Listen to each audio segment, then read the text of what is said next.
Assalamualaikum warahmatullahi wabarakatuh. Selamat siang, salam sejahtera untuk kita semua. Teman-teman para jurnalis, seluruh media yang hadir yang saya banggakan.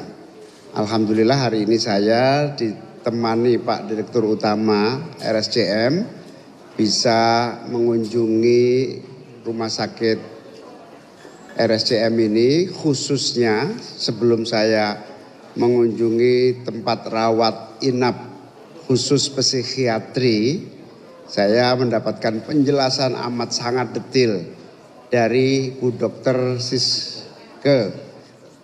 Bu Dr. Siske ini adalah Kepala Pelayanan Departemen Psikiatri. Departemen Psikiatri. Kedatangan saya spesifik khusus ingin mengerti dan memahami serta melihat secara utuh dari segi kesehatan, baik mental maupun fisik para korban judi online. Kita tahu persis judi online telah merusak seluruh sendi kehidupan dan menghambat individu maupun masyarakat untuk memasuki tahapan kesejahteraannya. Jangankan sampai pada tahapan kesejahteraannya, orang yang sudah terlibat dan menjadi korban dari judi online hancur seluruh sendi kehidupannya, baik sendi ekonomi, sosial, psikologis maupun keluarganya. Banyak sekali korban-korban, baru saja kita dengar di Sumatera Utara orang menjual anaknya, di berbagai tempat orang dengan tindakan kriminal akibat tuntutan melakukan judi online. Dalam perspektif judi online ini saya belum memasuki aspek perilaku kriminalnya. Saya ingin memulai dari aspek hancurnya prospek kesejahteraan seorang individu maupun masyarakat di dalam mengarungi kehidupannya. Dan salah satunya yang paling nyata adalah kesehatannya. Salah satu yang paling pokok dari kesehatan ini adalah jiwa, mental, yang nanti Bu Siske bisa menjelaskan, dimulai dari kecanduan sampai kemudian kerusakan cara pikir dan pola hidup, sekaligus gangguan psikologis, dan terakhir tentu kerusakan fisik atau gangguan kesehatan badannya. Nah, teman-teman sekalian, kita semua sadar bangsa Indonesia sedang mengalami masa-masa yang sulit menghadapi judi online ini. Kita menyadari semua prihatin, kita menyadari semua ingin segera dilakukan penghentian dan pemberantasan judi online. Karena itu tugas kita semua mari bahu-membahu untuk mengatasi ini. Dan tugas saya sebagai Menteri Koordinator Pemberdayaan Masyarakat ingin melihat dan mengatasi dari aspek sosialnya.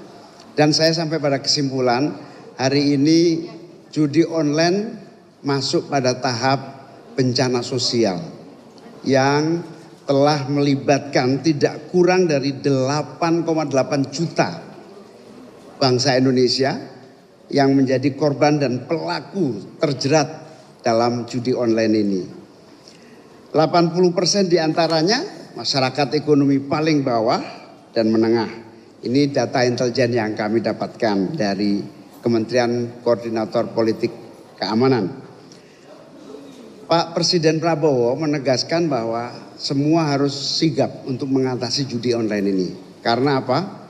900 triliun rupiah per tahun uang mengalir ke luar negeri dari rakyat kecil. Ini tidak boleh terus kita diamkan. Para pecandu judi online juga mengalami kondisi yang memprihatinkan, perilakunya, kemudian kehidupannya hancur, dan negara harus melakukan langkah-langkah pertolongan dan rehabilitasi.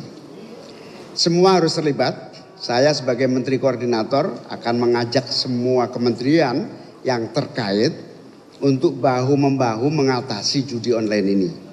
Dan tentu seluruh pihak saya harapkan untuk memulai kesadaran kita sedang mengalami ancaman bencana sosial nasional. Sehingga saya mengajak seluruh pihak, ayo kita bahu-membahu mengatasi ini dan Presiden Pak Prabowo mengamanatkan kepada saya dan seluruh anggota kabinet untuk bahu-membahu mengatasi persoalan judi online ini. Tentu saya berharap langkah-langkah kebersamaan semua pihak, baik pemerintah, tokoh masyarakat, kampus, tokoh-tokoh agama, lembaga pendidikan, pimpinan-pimpinan masyarakat dan rakyat pada umumnya akan mengatasi dengan cepat, baik melalui kebijakan pemerintah maupun langkah yang dilakukan oleh masyarakat sendiri. Saya sendiri kalau pulang kerja, istri saya marah-marah terus. Apa gunanya kamu jadi menteri kalau judi online nggak bisa diatasi? Ini salah satu yang membuat saya terus berpikir dan mencari jalan keluar. Hari ini salah satu langkah saya memulai dari aspek penanganan kesehatan, dari situ terbongkar ternyata semua. Ibu Siska menjelaskan sangat detail dengan data-data yang akurat bahwa judi online ini betul-betul national disaster ya, kerusakan nasional yang harus kita atasi bersama. Jadi bukan hanya tanggung jawab sebagai menteri, juga daripada kalau pulang dimarahin istri terus. Karena judi online tidak segera bisa kita atasi bersama. Saya kira itu mungkin langsung tanya jawab saja sebelum Bu Siska menjelaskan nanti menambah penjelasan dari. Saya bisa menengok saudara-saudara kita yang menjadi pasien di unit psikiatri. Saya ketemu seorang pasien yang sudah sehat, juga menjelaskan bagaimana kecanduan dan akhirnya sempat pulang pergi dari rumah sakit ini, kambuh lagi, diatasi lagi, alhamdulillah akhirnya sembuh. Dan juga masih banyak pasien-pasien yang datanya amat sangat banyak di seluruh Indonesia. Ya, ini langkah Kementerian Koordinator Pemberdayaan Masyarakat yang nanti akan kita tindak lanjuti dengan membuat koordinasi dengan seluruh kementerian dan lembaga yang terkait. Dari situ akan kita buat sebuah satgas, dibutuhkan permen, dibutuhkan apa saja perangkat hukumnya, baru kita buat. Ya, pasti satgas di kepolisian, satgas di Polhukam, satgas di berbagai pihak akan menjadi satu. Pasti, karena ini bagian dari korban sosial dan tentu selain BPJS, kemudian kita juga ada berbagai bantuan-bantuan dari Kementerian Sosial. Belum proses.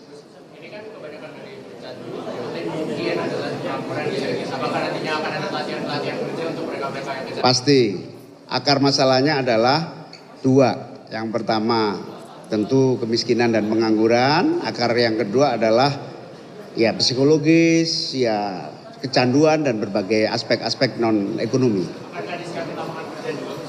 Ya itu agenda besarnya seperti itu.